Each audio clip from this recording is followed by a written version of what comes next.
na-realize na mafe-feel ko yung CAT 2.0 after nito. Nabudo lang talaga ako.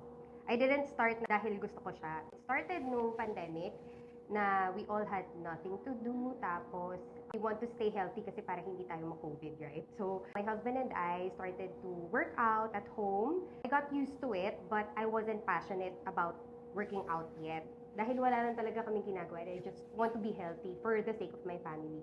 And then, nung medyo nakakalabas na, and then activity started to come back slowly, nabuto lang ako ng friend ko. Shout out kay Marlene nga pala. Marlene Capones, ikaw talaga to. Sign up niya ako sa race. Spartan race nga siya eh. So medyo intense na siya. I wasn't in the condition, yung body ko. I'm not prepared talaga. I did one simulation lang sa obstacles just so familiar with the obstacles. Kung ano yung mga pain na I'm gonna deal with on the race. Yun lang. Pero I know to myself na hindi ko talaga siya kaya. I was in pain. I did 5K sprint with obstacles lang. Pero grabe, sobrang pagod ako nun. But right after ko siya ma-fulfill, ma-finish yung race, dun ko na-realize, grabe, iba pala. So, dun ko na siya nagustuhan. Na-inspire ako sa mga nakasama ko. Iba ang fitness community. As in, I love it. I love them so much. That's why parang nag-train ako, different sports. I entered running, obstacle course racing. I even tried boxing for a bit. Pero, trinay ko lang. Wakeboarding.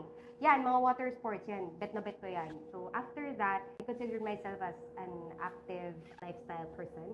What do you call that ba? Ayun. So, ayun na siya. Naging life ko na siya after. Yun. So, I didn't start with so many stuff right away. A good pair of shoes, very important for me kasi na-discover ko na a good pair of shoes will improve your performance. So, after that, mga damit, breathable clothes as much as possible para di ka mahirapan. And maybe a water bottle kasi you have to keep yourself hydrated kapag nag-workout. So, I think that's it. Well, having watches and other accessories, it's nice to have, but not necessarily na kailangan mo siyang gawin. So, you can always start at the basics naman. As a kuripot girly, hindi alam ng mga tao yan. Ng pandemic, na-realize ko na I don't need a gym membership to do exercises. Kaya mo siya at home, ang daming free workout videos online. You can start running even outside lang sa house nyo. Hanap ka lang ng pwede mong takbuhan without dogs. Kasi na-experience ko rin medyo matakot sa dogs. But you can figure it out. Hindi mo kailangan na mag-spend so much. Kasi ang importante, yung consistency. It matters most. More than spending so much. Hindi ko na-realize na mafe-feel ko yung CAT 2.0 after nito. Yung benefits niya, ibang-iba kasi yung growth ko as a person, mas naging maganda. As a whole person, kasi it's not just physical, pati mental and emotional. Yung wholeness, ganun. And after nun, yung benefits niya, ibang-iba talaga eh. Like, you can manage stress properly, tapos yung discipline, iba, yung confidence. So, everything follows. Nagiging maganda yung takbo ng life ko after that. Yun yung nakita kong benefits niya talaga sa akin.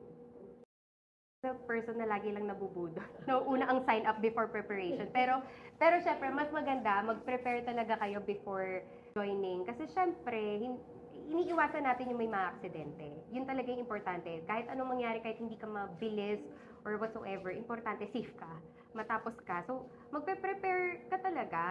Ako, over time, na-realize ko na kailangan talaga in condition yung katawan mo. Consistent ka dapat when it comes to working out kasi if you're in no condition, mahihirapan ka sa race.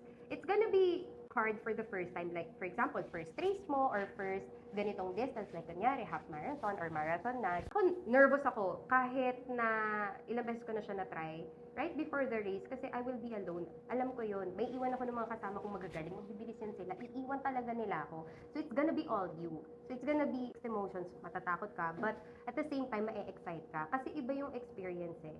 And, yung mga experiences na yun, matututo ka as a person and dun din sa field na yon, matututo ka in many ways and matetest talaga yung mental health mo. Kasi there will come a time na parang you wanna quit. Ikukwento ko lang to ha. I did half marathon, trail marathon, so bundok yan. More on elevation. You cannot just run. Kasi pwede kang malaglag or dadaan ka sa mga tubig-tubig, bato-bato. It's really hard. 10 km, I was dying. As in, parang gusto ko na umiyak and I just cannot go back and I don't wanna quit.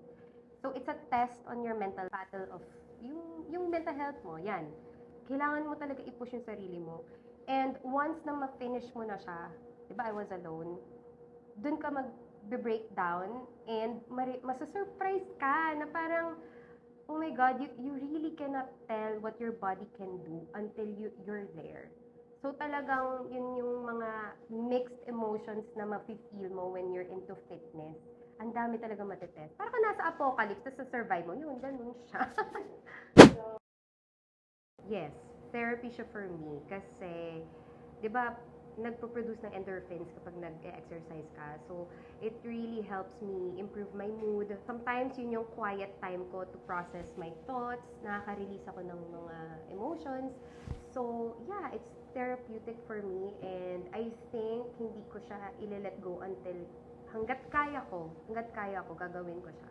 Once again, this is Kat Figueroa, and to know more about active lifestyles and what contents I do, follow my socials. It's Kat Figueroa both on IG and TikTok.